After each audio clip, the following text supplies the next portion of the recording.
Hello everyone. In this video, we will learn how to download and install a software. So first of all, what is installation? So the installation or the setup is the act of making the program ready for execution. So when you set up a program or install a program, it means you are installing it in your computer hard drive. So now let's see how we are going to implement this video. So these are the steps we are going to follow for the implementation. Now let's get started.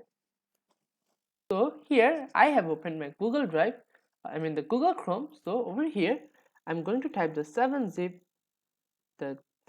download, and I will go on the first link like the download 7-zip, and then click over here the download, and now it is downloaded.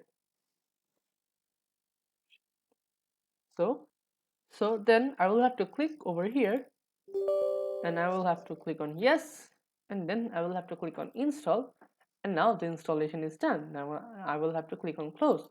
To verify, I can go to the type here to search and search for the 7-zip.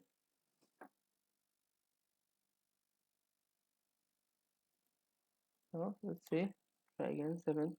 So here we have the 7-zip manager, the 7-zip app. So this means that the 7-zip is installed on my computer. Now it is good to use. So this is how you download and install a software. Now let's have a look at the summary. So in this video, we have covered how to install a software. Now, thank you for watching.